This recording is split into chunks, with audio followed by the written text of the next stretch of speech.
Hey guys, this is actually before the school year began, and if you are watching this, that probably means that something went south with COVID-19, and we are no longer meeting. Schools have been shut down, or maybe somebody in your class or yourself was diagnosed with it, and you're out temporarily.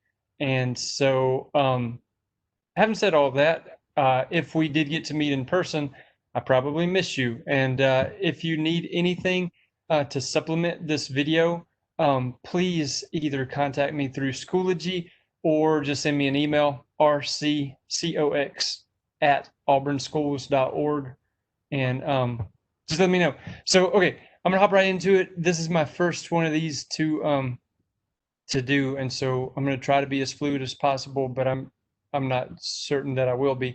I'm going to show you how to do a cool little Photoshop thing. Again, since this is before the school year began, I don't know if you have already learned this or not. And so if you have not, it is a great thing to know how to do. If you have learned it, then it'll be a good review. It's one of those can't miss. And so, okay, let me show you what's on my screen. Um, Here we go.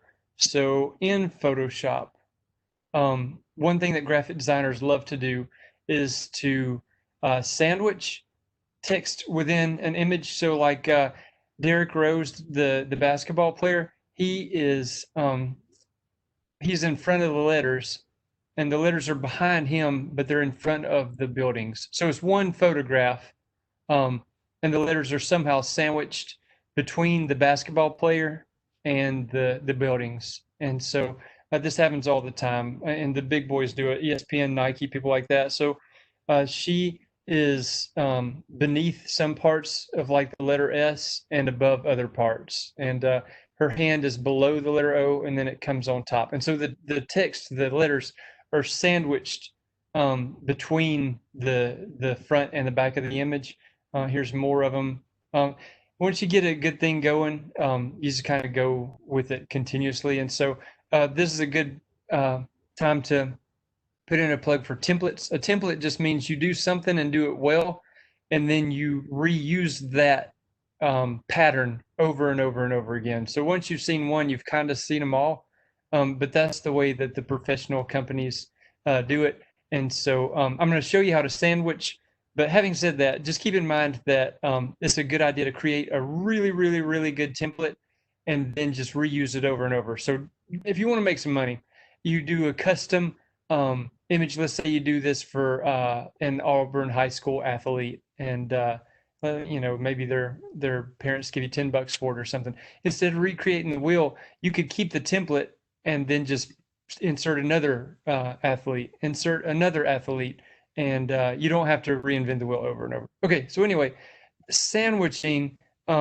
The way to do this kind of thing is let me show you with LeBron James. We have a picture of LeBron James. I'm going to make it so that the only layers that really matter are the bottom three, the one with the background, um, and LeBron James, and then the one with the text on it. And so LeBron James right now is completely behind the text. That's because the text is on a higher layer than LeBron James is, right? If I move him to a higher layer, then he's on top. If I move him to a lower layer, he's beneath the type.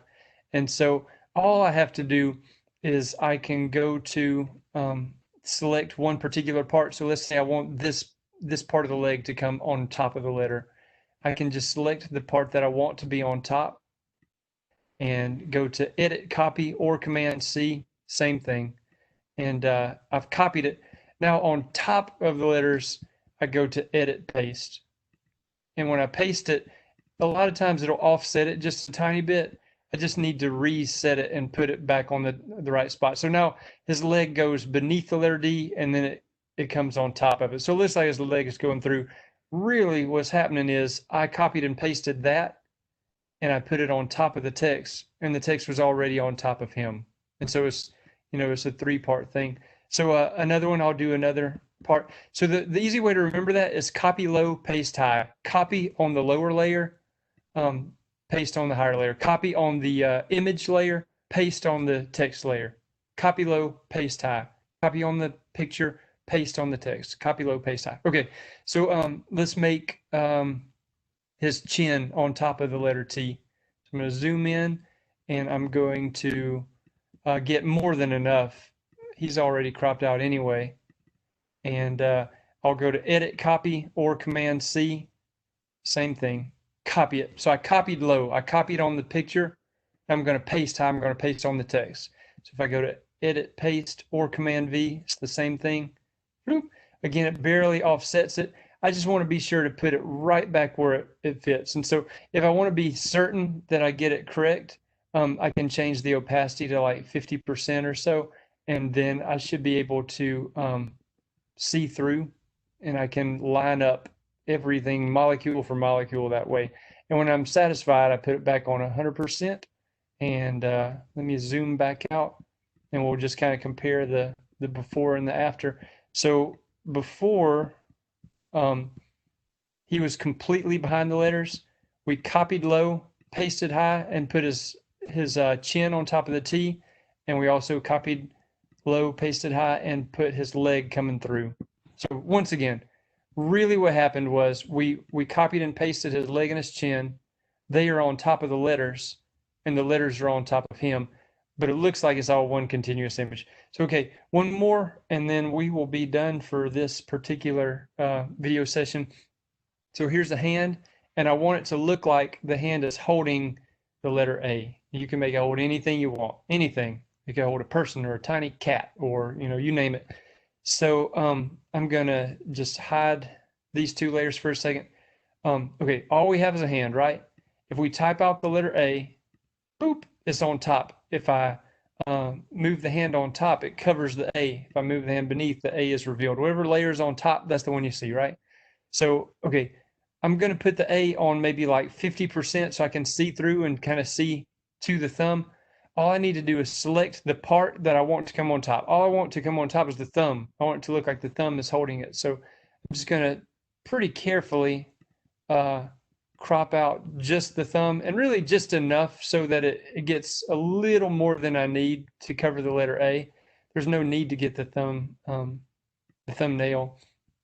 And so something like this right here. I've copied more than, or sorry, I've selected more than enough. So now I'm going to copy low, paste high, copy low, paste high. I copy on the layer with the thumb. That's what I want to copy. Edit, copy, and then paste high. So on top of the layer that has the letter A, I'll go to Edit, Paste, and then bloop, that one, it didn't even offset it. And now I can go back and make the A right here back on 100% opacity. And so let's zoom out, and we'll just kind of see with our own eyes what really happened. So it looks like the hand is holding the A, is sandwiched beneath the thumb. Really what happened was we copied and pasted this fragment of the thumb that is on top of the letter A, and the letter A is on top of the hand. And so it looks like it's all one picture. It's just sandwiched as just a few different layers. And so that is that. Here's the thing. If you have any questions about that, it's so much easier in class to be able to show you and talk to you face to face and things like that. Please let me know. If you are in this class, just to get the grade and check it out, I get it. I really do. Graphic design is not for everybody. Nothing is, right? And so just do your best and ask questions. If you're thinking about doing graphic design professionally or as, supplemental income or something, please don't limit yourself to these little daily videos. YouTube is an invaluable resource, and you can find out so much more. Now that you're home, presumably on your own, you can find out more information from YouTube than you probably could from me in class. I would be 28 ways if I were in class. You can find precisely, exactly the type of information that you need for your particular project. I had a kid one time who told me, he said, "Mr. Cox, you're the second best teacher in this classroom. YouTube is the best." And he was right. YouTube has the answer to basically any question you're going to have. So having said that, don't limit yourself to this. Go go research on your own and look up more. Ask all the questions you can, and I'll answer the best as I can virtually. But you know, we're somewhat limited with hands tied during this time. So again, I'm sure I miss you guys, even though the school year hasn't began at this point. If I got to meet you, I love working with the kids at Auburn High, and so please reach out if you need anything at all, and we'll do another video lesson soon. So thank you. Bye.